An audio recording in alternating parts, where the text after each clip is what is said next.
Hello guys. All right, I'm just gonna start this off by saying that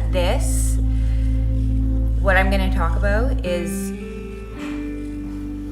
so nerve-wracking, and like it seriously took me probably, what time is it, just after 2, probably like 30 minutes to find a spot in my house, you know, with good lighting that was gonna make it look like a pretty video, and like just talked myself out of why I was gonna go live and talk about this, and really got in my head. So it's not an easy thing to talk about, but I'm gonna do it anyways because I know that it will help a lot of women. So here we go. So it's Belle's Let's Talk Day, and everybody I'm sure knows what that is about, and it's bringing awareness to mental health issues. I have not, been quiet about my postpartum struggles by any means. It's well known that I struggled with it after both my kids, but I have never shared the full story. So I figured today, being the day that it is, and everybody else, bringing light to their stories and being so brave talking about it and inspiring and helping so many others, that I would come on and share mine too. So here I am, and I'm gonna make this really quick. So I was diagnosed with postpartum depression. It pretty much started right away after Brooklyn was born. And then, so I struggled by myself in silence for about 2 months. Before I finally went to my doctor, and I actually started antidepressants because I was in a very deep, dark spot, and could not get out of it myself. So that was fine. Then when I got pregnant with Mason, I stopped taking them, and I actually did a lot of research, did a ton of things to try and prevent it from coming back the second time, and I actually thought that I was in the clear after he was born. He was such an easy baby. I felt really good. I ended up having my placenta encapsulated because I had read a lot of really good things about that, and I thought, why not? It was such an awful thing to deal with the first time around. Why not give it a try? I have nothing to lose. So I did, and I don't know if it helped or what, but it delayed it. Yeah, so I was diagnosed about 7 months after Mason was born, and it was harder the second time around in the sense that it was a longer struggle and a quieter struggle, and I thought that I was out of the clear for so long. And then one day I was driving by myself, and I had no kids in the car, and I don't remember where I was driving to, but I think I literally was just going to get groceries or something, and I was driving along, and this thought popped into my mind, and I don't want to cry now because I'm super emotional, but this thought popped into my mind, and it scared the shit out of me, and it was, if I was to leave this earth right now, would anybody care? Would anybody even know? Would anybody even miss me? And that right there, that scared the shit out of me. The thought of leaving my family in such, sorry guys. The thought of leaving my family, it was such an uncontrollable thought. It was kind of like an outer body experience. It just popped into my head. If I just drove off to this road, nobody would even notice. So that right there, it scared me. And so I made an appointment with my doctor that day, and I went in and I told him, and he is the one that actually suggested that I start meditating. And so I wanted to share with you some of the techniques that I've been using consistently over the past year now. I want to preface this with, I was a very close-minded person. My husband is, almost for as long as I've known him, has been into personal development and anything to kind of push him to be a better person. He really strives every day to do that.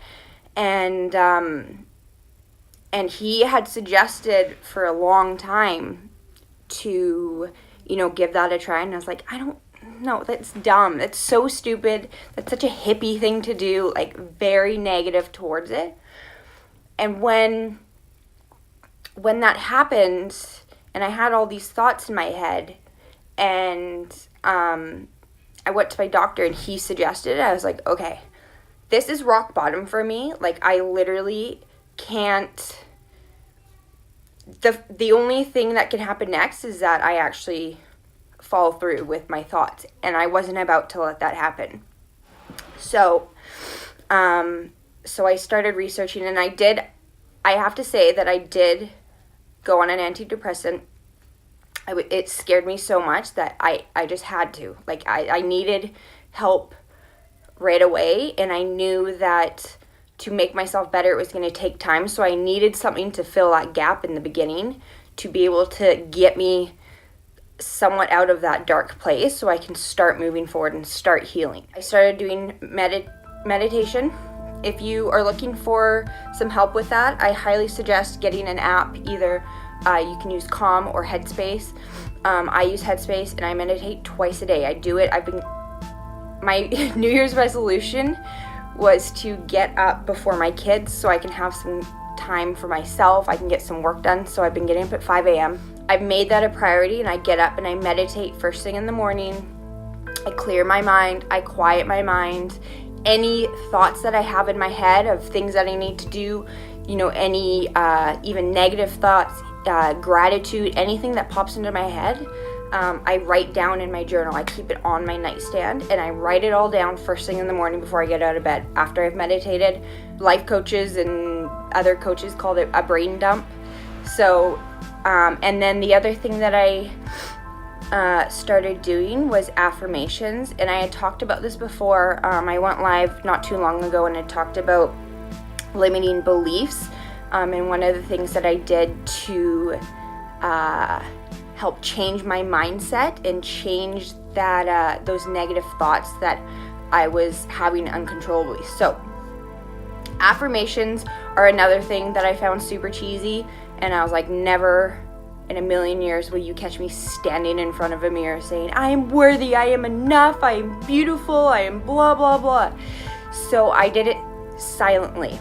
I wrote them down. I had them on a piece of paper, and I would get up and I would do my meditation, I would do my brain dump, and then I would go through all my affirmations. I am worthy, I am a great mother, I am a great wife, I am loving, I am caring, all of these different things. And then eventually I got more comfortable with that, and I moved to something called mirror work. And I never actually knew the term of this. It was just, I would go out somewhere and I would have this like negative thought that I would see, somebody else who was fitter than me, or who was this mom who had like 17 million kids and was so put together, and then there was I, like frumpy as ever in my hat and my, husband's sweatpants and my Uggs, like just a hot mess. And I would get these negative thoughts that like, she's got 6 kids, why can't I get my shit together? So I ended up carrying this like compact mirror around, and I would pull up my mirror, like literally this is what I would do in the middle of Save On, and I would look in the mirror and I would go through all these affirmations while looking in my compact mirror in like the middle of the like spinach aisle. So couple tips for you that I hope help you guys. It's not a overnight change. It takes a really long time, and it takes consistency like everything. There are days that I still have like an awful day. Like the other day I posted how I just wanted to like shut my business down and like throw in the towel, go back to just being a stay-at-home mom. But working through those and really being open about my struggles has really helped. I did an extra meditation that day. Yes, consistency is so huge. in anything that we do. I meditated more that day. I wrote down my negative feelings and why I was feeling like that. Journaling is a really big thing. So, meditation, mirror work, affirmations, journaling, brain dump, all those things have really made a big impact in my life, and it's something that I've implemented into my one-on-one coaching. So, highly recommend anybody out there who is struggling with even like the smallest, limiting beliefs or whatever, to give those a try. If you guys ever need anything, need to talk or anything, please feel comfortable enough to reach out to me. I would be more than happy to just lend an ear to listen and help you out in any way I can. So I gotta go, but I love you all and I appreciate your support and hopping on here, and I will talk to you all later.